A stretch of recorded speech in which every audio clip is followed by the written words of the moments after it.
Assalamualaikum warahmatullahi wabarakatuh. Baik, di sini kami kelompok 12 akan mempresentasikan manajemen mutu pendidikan di MI atau SD. Baik, sebelum presentasi kita mulai, izinkan kami untuk mengenalkan anggota kelompok kami. Yang pertama yaitu Lu'lu'il Alfadumirah dengan nomor NIM akhir 034. Saya Luna Nazmi Nur Ramadhani dengan nomor NIM terakhir 035. Dan saya Nurul Aulia Azalfia dengan nomor NIM terakhir 062. Sebelum memasuki materi, kami akan menyebutkan pembahasan apa saja yang akan kami presentasikan hari ini. Yang pertama ada pengertian manajemen mutu pendidikan MI atau SD. Dan yang kedua ada karakteristik manajemen mutu pendidikan MI atau SD. Dan yang ketiga ada standar manajemen mutu pendidikan MI atau SD. Dan yang terakhir ada strategi kepala sekolah meningkatkan mutu pendidikan MI atau SD. Baik, yang pertama saya akan menjelaskan pengertian manajemen mutu pendidikan MI atau SD. Jadi yang dimaksud dalam manajemen mutu pendidikan adalah usaha untuk terus meningkatkan kualitas pendidikan dengan melibatkan semua warga sekolah. Lah, yang pertama apa itu arti manajemen? Arti manajemen yaitu berarti mengatur, sedangkan mutu berarti tingkat kebaikan atau kualitas. Dalam pendidikan, manajemen mutu juga biasa disebut dengan Total Quality Management atau yang disingkat menjadi TQM, yaitu cara untuk terus memperbaiki dan memenuhi kebutuhan siswa. Baik, selanjutnya saya akan menjelaskan dan juga menyebutkan karakteristik manajemen mutu pendidikan MI atau SD. Jadi yang dimaksud dalam karakteristik manajemen mutu pendidikan MI atau SD itu adalah mencakup aspek-aspek yang menggambarkan kualitas dan efektivitas pendidikan secara menyeluruh. Jadi karakteristik manajemen mutu pendidikan yang pertama yaitu ada kinerja atau performance yang dapat diartikan merujuk pada kemampuan dan hasil kerja dalam proses pendidikan dan berkaitan dengan aspek fungsional sekolah.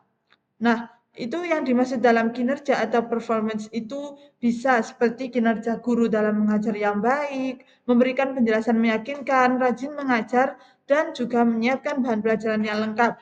Dan yang kedua, yaitu ada waktu wajar atau yang biasa disebut timelines, yang artinya proses pendidikan berjalan sesuai jadwal yang logis dan tepat waktu. Jadi, yang dimaksud dalam waktu wajar ini adalah proses pendidikan yang dilaksanakan sesuai jadwal yang wajar. Misalnya, pelajaran dimulai dan diakhiri tepat waktu, pekerjaan rumah yang diberikan dalam batas waktu wajar, dan proses kenaikan pangkat guru dilakukan sesuai waktu yang telah ditentukan. Dan yang ketiga, yaitu ada handal atau yang biasa disebut reliability, yang artinya kualitas layanan pendidikan dapat dipertahankan secara konsisten dari waktu ke waktu. Jadi, yang disebut dalam handal ini adalah mutu pelayanan pendidikan itu dapat dipertahankan dari tahun ke tahun, seperti kestabilan kualitas pengajaran dan keberlanjutan pelayanan prima. Selanjutnya karakteristik yang keempat yaitu ada daya tahan atau yang biasa disebut dengan durability, yang artinya sekolah masih bisa menjaga mutu pendidikan meski dihadapkan pada kondisi sulit seperti krisis ekonomi atau perubahan regulasi. Jadi mutu sekolah itu tetap bertahan meskipun ada perubahan kondisi eksternal seperti krisis atau tantangan yang lainnya. Adapun karakteristik manajemen mutu pendidikan MI atau SD yang kelima, yaitu fokus pada pelanggan atau yang biasa disebut dengan customer focus, yang artinya sekolah menyesuaikan layanan pendidikan dengan kebutuhan siswa, orang tua, dan juga masyarakat. Jadi sekolah itu harus memahami dan memenuhi kebutuhan utama pelanggannya, terutama siswa, orang tua, dan masyarakat yang sebagai pengguna layanan pendidikan. Karakteristik manajemen mutu pendidikan yang keenam, yaitu keterlibatan total, yang artinya semua pihak di sekolah mulai dari kepala sekolah, guru, staf, hingga pengawas memiliki tanggung jawab bersama untuk meningkatkan mutu. Jadi yang dimaksud dalam keterlibatan total ini adalah semua anggota sekolah, mulai dari pengawas kepala sekolah, guru, hingga staf bertanggung jawab atas mutu dan penyelenggaraan pendidikan. Selanjutnya, karakteristik manajemen mutu pendidikan yang ketujuh, yaitu pengukuran dan juga evaluasi, yang artinya sekolah selalu mencari cara untuk meningkatkan mutu pendidikan dari waktu ke waktu secara berkelanjutan. Jadi, mutu itu harus diukur dan dievaluasi secara rutin menggunakan standar yang jelas untuk mengetahui efektivitas dan efisiensi kegiatan pendidikan. Pengukuran seperti nilai ujian dan penggunaan anggaran sekolah adalah contoh yang bisa diterapkan. Selanjutnya, karakteristik manajemen mutu pendidikan yang ke-8, yaitu perbaikan berkelanjutan, yang artinya sekolah masih bisa menjaga mutu pendidikan meski dihadapkan pada kondisi sulit seperti krisis ekonomi atau perubahan regulasi.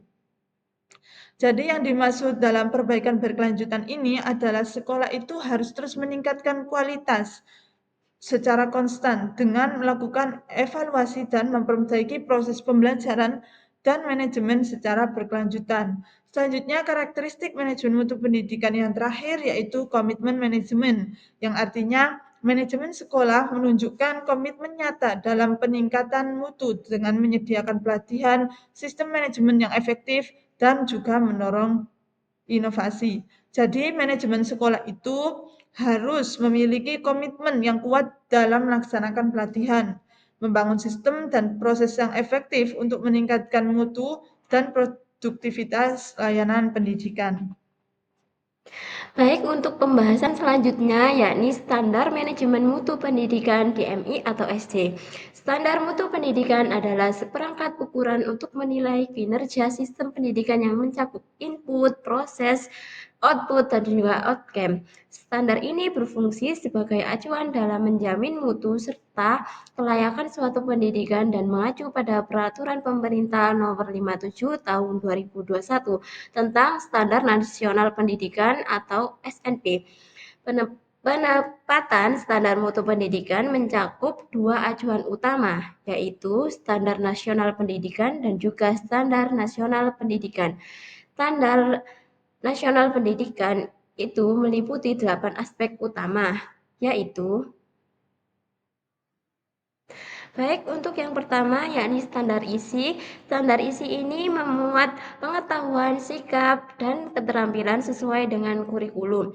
Yang kedua ada standar proses, yakni mengatur pelaksanaan dan strategi pembelajaran. Yang ketiga ada standar kompetensi lulusan, yakni menentukan kemampuan akhir peserta didik. Yang keempat ada standar pendidik dan tenaga kependidikan, yakni menetapkan kriteria dan kompetensi pendidik dalam mengajar. Baik, untuk yang kelima ada standar sarana prasarana, yakni bagian yang mengatur fasilitas pendukung dalam proses pembelajaran. Yang keenam ada pengelolaan. Pengelolaan ini meliputi perencanaan, pelaksanaan, dan juga pengawasan dalam pendidikan.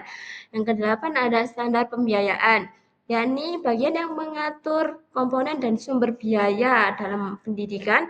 Yang terakhir ada standar penilaian, yakni bagian yang mengatur mekanisme dan prosedur penilaian hasil belajar siswa.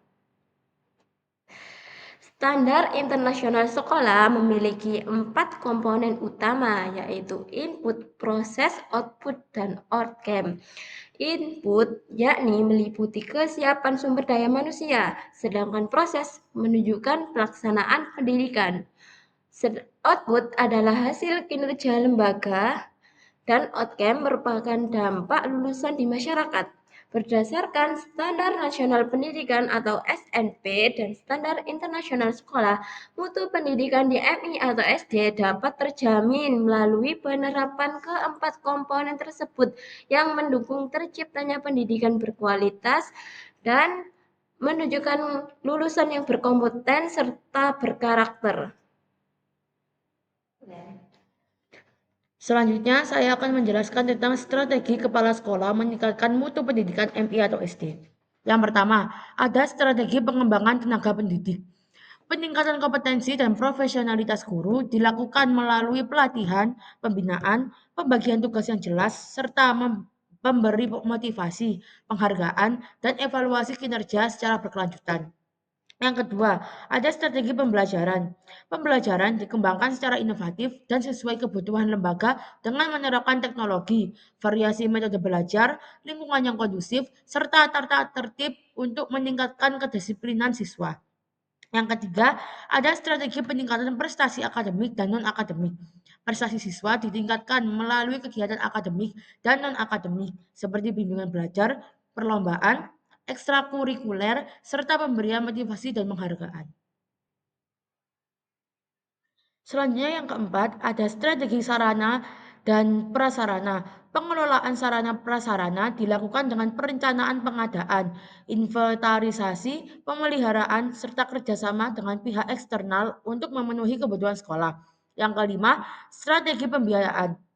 Pembiayaan sekolah dilaksanakan secara transparan dan akuntabel melalui penyusunan RKAS, pengelolaan sesuai juknis, serta pelaporan keuangan melalui SPJ.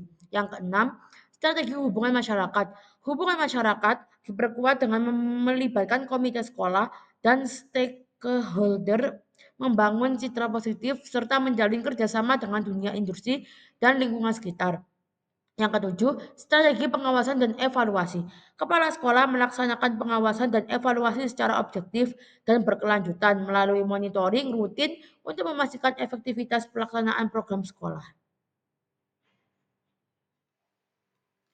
Jadi kesimpulannya adalah manajemen mutu pendidikan adalah usaha bersama seluruh warga sekolah untuk membuat pembelajaran menjadi lebih baik. Kepala sekolah, guru, siswa, dan orang tua bekerja sama agar proses belajar berjalan lancar dan menyenangkan. Dengan kepemimpinan yang baik dan 8 standar mutu pendidikan, sekolah bisa terus meningkatkan kualitas sekolah. Hal ini dilakukan dengan melibatkan semua pihak dan selalu berusaha memperbaiki kegiatan belajar agar hasil maksimal. Sekian presentasi yang telah kami sampaikan. Mohon maaf apabila ada salah kata, sengaja maupun tidak. Dan semoga bisa bermanfaat bagi kita. Wassalamualaikum warahmatullahi wabarakatuh.